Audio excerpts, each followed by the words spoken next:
Bismillahirrahmanirrahim. Assalamualaikum warahmatullahi wabarakatuh. Pertama, marilah kita panjatkan puji syukur atas kehadiran Allah Subhanahu wa Ta'ala. Karena limpahan rahmatnya kita bisa menikmati iman, Islam, dan ihsan. Kedua kalinya selawat serta salam tetap tercurahkan atas kehadiran Nabi Agung Nabi Muhammad SAW. Karena jasa beliaulah kita bisa menikmati indahnya Islam di masa kini.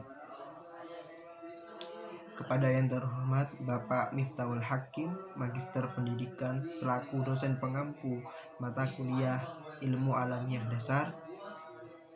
Keduanya kepada teman-temanku senasib seperjuangan di Universitas Islam Jember. Kami dari kelompok 6 akan mempresentasikan perkembangan alam fikir manusia. Kelompok 6 yang beranggotakan saya sendiri, Abdullah Fahmi, yang kedua adalah Anissa Tria Amalia, yang ketiga adalah Nehta Fadila Zulaihah, yang keempat adalah Rifki Ariful Ikhwan, yang kelima adalah Sofianto. Saya akan menjelaskan tentang hakikat manusia dan sifat keingintahuannya. Pada dasarnya, manusia adalah makhluk hidup yang diciptakan oleh Tuhan Yang Maha Esa.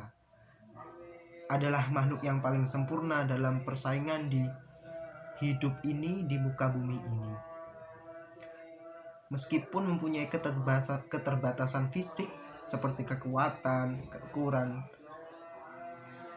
dan panca indera, keterbatasan tersebut disebabkan karena manusia memiliki akal yang lebih baik daripada makhluk yang lainnya, sehingga memungkinkan untuk manusia lebih mudah untuk beradaptasi dengan lingkungannya. Oleh karena itu, alam fikir manusia dapat berkembang dengan kemampuan berpikir dan bernalar manusia tersebut. Akal serta nuraninya yang memungkinkan manusia untuk selalu berbuat baik dan bijaksana terhadap dirinya maupun orang lain. Pengetahuan yang bertambah dan semakin majunya menyebabkan rasa keingintahuan sosok manusia itu bertambah. Rasa ingin tahu manusia menyebabkan mereka berkembang setiap harinya. Mereka mengamati benda-benda di sekitar, mengamati kejadian-kejadian di sekitar dan peristiwa-peristiwa di sekitarnya. Usia tidak akan pernah puas untuk jika belum memperoleh jawabannya dari yang diamatinya. Rasa ingin tahu inilah yang menyebabkan manusia berbeda dengan hewan maupun makhluk hidup lainnya. Manusia merupakan makhluk hidup yang berakal, yang mempunyai derajat paling tinggi di dunia ini dibandingkan hewan dan makhluk lainnya. Rasa ingin tahu inilah yang menyebabkan mengalami perkembangan ilmu pengetahuan, dan dengan sifat keingintahuan manusia yang begitu besar, manusia selalu berusaha untuk mencari kebenaran tentang fenomena alam dan pengetahuan yang banyak. Mungkin karena inilah secara tidak langsung alam fikir manusia dapat berkembang. Berkembangnya alam fikir manusia dengan kemampuannya berpikir dan bernalar serta nuraninya memungkinkan untuk selalu berbuat baik dan berbuat bijaksana untuk dirinya sendiri maupun orang lain. Kelebihan manusia dibandingkan dengan makhluk yang lain, yang pertama adalah manusia dapat bersikap atau berbuat baik atau berbuat bijaksana. Yang kedua, manusia sebagai pembuat alat karena manusia sadar dengan keterbatasan fisiknya tidak mungkin untuk menggunakan fisiknya. Yang ketiga adalah dapat berbicara baik lisan maupun tulisan. Yang keempat adalah dapat hidup bersosialisasi dan berbudaya. Yang kelima adalah manusia dapat mengadakan suatu usaha. Yang keenam adalah manusia mempunyai kepercayaan. Rasa keingintahuan manusia yang besar selalu berusaha mencari keterangan tentang fenomena alam yang ada di dunia ini. Mereka mereka-reka untuk menemukan jawabannya sendiri, sehingga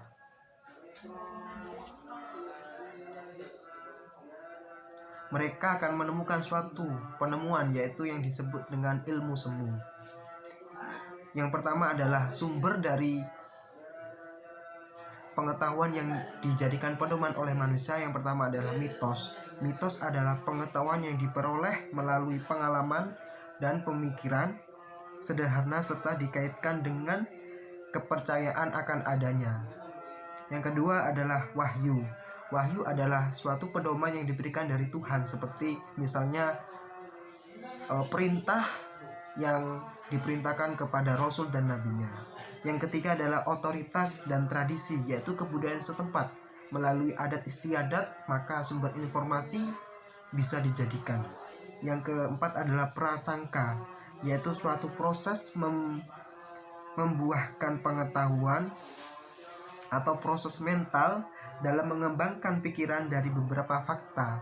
Artinya fakta tersebut dibuktikan dengan bukti yang empiris, bukti yang betul-betul benar.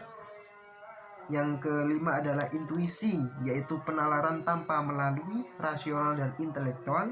Yang keenam adalah penemuan kebetulan, yaitu datang secara tiba-tiba tanpa disangka-sangka. Yang ketujuh adalah cara coba ralat, yaitu penemuan secara coba dan ralat terjadi tanpa suatu kepastian apakah hal yang ditemukan ini berhasil atau tidak. Untuk materi selanjutnya akan diterangkan oleh pemateri yang kedua. Assalamualaikum warahmatullahi wabarakatuh. Perkenalkan, nama saya Anissa Triamalia. Saya akan melanjutkan presentasi dari Saudara Fahmi. Saya akan mempresentasikan tentang materi perkembangan fisik pada remaja. Semua makhluk hidup yang ada di dunia ini mengalami perkembangan melalui berbagai macam proses untuk tumbuh dan berkembang. Manusia memiliki 5 fase yang mempunyai ciri-ciri makhluk hidup mulai perkembangan dalam hidup, yaitu yang pertama fase saat bayi, yang kedua fase anak-anak, yang ketiga fase saat remaja, dan yang keempat fase dewasa, dan yang kelima fase lanjut usia. Di sini saya akan menjelaskan sedikit apa itu perkembangan fisik. Perkembangan fisik ialah perubahan-perubahan tubuh. Di sini saya akan menjelaskan sedikit apa itu perkembangan fisik. Perkembangan fisik adalah perubahan-perubahan pada tubuh, otak, kapasitas sensorik, dan keterampilan motorik. Perubahan pada tubuh atau fisik ditandai dengan pertumbuhan tinggi dan berat tubuh, pertumbuhan tulang dan otot, dan kematangan organ seksual dan fungsi reproduksi. Dan selanjutnya saya akan menjelaskan perkembangan fisik pada remaja. Perkembangan fisik pada perempuan. Nah, di sini ada 6 ciri-ciri. Yang pertama, pertumbuhan pesat itu pada usia 10-11 tahun. Konsultasikan kepada dokter bila pertumbuhan pesat sudah mulai sebelum umur 9 tahun atau belum mulai pada usia 13 tahun. Yang kedua, perkembangan payudara. Perkembangan payudara biasanya merupakan tanda awal dari pubertas. Daerah punting susu dan sekitarnya itu mulai membesar. Yang ketiga yaitu rambut pubis, rambut ketiak dan badan. Usia mulai tumbuhnya rambut badan bervariasi luas. Dan yang keempat, pengeluaran sekret vagina. Yang kelima yaitu produksi keringat ketiak. Dengan berkembangnya kelenjar apokrin menyebabkan meningkatnya keringat di ketiak dan perubahan bau badan. Dan yang keenam yaitu menstruasi. Yang selanjutnya itu perkembangan fisik pada laki-laki. Yang pertama, pertumbuhan pesat pada usia 12-13 tahun. Konsultasikan bila pertumbuhan pesat sudah mulai sebelum usia 11 tahun atau belum usia 15 tahun. Dan yang kedua, testis dan skrotum. Kulit skrotum jadi gelap dan testis bertumbuh besar. Testis seharusnya sudah turun sejak masa bayi. Dan yang ketiga, penis. Penis mulai berkembang pada usia 12-13 tahun. Dan yang keempat yaitu ejakulasi. Ejakulasi ialah keluarnya mugus cair dari penis setelah penis memanjang. Pada awalnya ejakulasi turun tanpa disertai sperma. Dan yang kelima, rambut pubis, rambut ketiak dan badan, kumis, cabang, dan jenggot. Perkembangan rambut pada badan sangat bervariasi, tergantung dari pola keluarga. Pertumbuhan rambut mulai dari perut ke dada. Dan yang keenam yaitu perkembangan kelenjar ketiak. Dengan berkembangnya kelenjar apokrin menyebabkan meningkatkan keringat di ketiak dan timbul bau badan dewasa. Dan yang ketujuh, suara pecah dan membesar itu pada usia 14-15 tahun. Kira-kira setahun sebelum suara pecah, jakun mulai tumbuh. Terima kasih penjelasan dari saya. Assalamualaikum warahmatullahi wabarakatuh. Perkenalkan, nama saya Neta Fadila Zulaiha, akan mempresentasikan bab perkembangan sikap dan pikiran manusia. Bila dibandingkan dengan hewan, maka tubuh manusia lebih lemah, sedangkan rohaninya kuat, yaitu akal budi dan kemauannya. Kelebihan manusia itu karena memiliki akal budi dan kemauan yang keras, sehingga dapat mengendalikan jasmaninya. Manusia sebagai makhluk dibekali hasrat ingin tahu tentang benda dan peristiwa yang terjadi di sekitarnya, termasuk juga ingin tahu tentang dirinya sendiri. Rasa ingin tahu yang terdapat pada manusia ini menyebabkan pengetahuan mereka menjadi berkembang. Setiap hari mereka berhubungan dan mengamati benda-benda dan peristiwa di alam sekitarnya. Melalui panca indera merupakan objek rasa ingin tahu. Manusia tidak akan merasa puas jika belum memperoleh jawaban mengenai hal-hal yang diamatinya. Mereka berusaha mencari jawabannya, dan untuk itu mereka harus berpikir. Bukan apanya saja, tetapi juga jawaban dari bagaimana dan berlanjut mengapa tentang hal-hal yang bersangkutan dan benda-benda peristiwa yang diamatinya. Sekian, terima kasih. Di sini saya akan melanjutkan materi selanjutnya, yaitu sejarah pengetahuan manusia. Menurut Auguste Comte, pada tahun 1798 sampai 1857, dalam sejarah perkembangan jiwa manusia, baik secara individu maupun sebagai keseluruhan, berlangsung dalam 3 tahap. Menurut Heri Purnama, tahap yang pertama, tahap teologi atau fiktif. Pada tahap teologi atau fiktif, berusaha untuk mencari dan menemukan sebab yang pertama dan tujuan yang terakhir dari segala sesuatu, dan selalu dihubungkan dengan kekuatan gaib. Gejala alam yang menarik perhatian selalu diletakkan dalam kaitannya dengan sumber yang mutlak, mempunyai anggapan bahwa setiap gejala dan peristiwa dikuasai dan diatur oleh para dewa atau kekuatan gaib lainnya. Dan tahapan yang kedua yaitu tahap filsafat atau fisik atau abstrak. Tahap metafisika atau abstrak merupakan tahap di mana manusia masih tetap mencari sebab utama dan tujuan akhir. Sebab manusia tidak lagi menyadarkan diri kepada kepercayaan akan adanya kekuatan gaib, melainkan pada akalnya sendiri, akal yang telah mampu melakukan abstraksi guna menemukan hakikat segala sesuatu. Tahapan yang ketiga yaitu tahap positif atau ilmiah real. Tahap positif atau real merupakan tahap di mana manusia telah mampu berpikir secara positif atau real di atas dasar pengetahuan yang telah dicapainya, yang dikembangkan secara positif melalui pengamatan, percobaan, dan perbandingan. Ilmu pengetahuan juga berkembang sesuai dengan zamannya dan sejalan dengan cara berpikir dan alat bantu yang ada pada saat itu.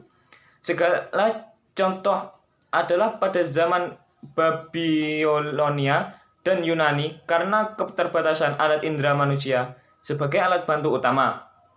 Maka landasan ilmu pengetahuan zaman ini sebagai berasal dari pengamatan maupun pengalaman, namun sebagai lainnya berupa dugaan imajinasi. Kepercayaan ataupun mitos sebagai contoh adalah tentang pertanyaan hujan yang sering dijawab sebagai bocornya atap langit, Pengetahuan semacam ini disebut sebagai pseudoscience, yaitu mirip sains tapi bukan sains. Pengamatan semu. Berikut perkembangan pengetahuan manusia dari zaman purba sampai zaman modern. Untuk materi selanjutnya akan dilanjutkan oleh Sofyan. Bismillahirrahmanirrahim. Di sini saya akan menjelaskan bagaimana perkembangan pengetahuan manusia dari zaman ke zaman. Ada 4 zaman. Yang pertama zaman purba. Di sini manusia memulai pengetahuannya dengan menggunakan batu sebagai alat yang digunakan dalam kesehariannya, seperti bercocok tanam, berternak, berburu, dan yang lainnya. Dan zaman yang kedua yaitu zaman Yunani. Ada beberapa tokoh pada zaman ini. Yang pertama, tokoh Thales yang menyatakan bahwa bintang mengeluarkan sinar dan bulan memantulkan cahaya matahari. Yang kedua, Pythagoras yang menyatakan bahwa bumi berbentuk bulat dan ada 4 unsur penting di dalamnya, yaitu air, api, udara, dan tanah.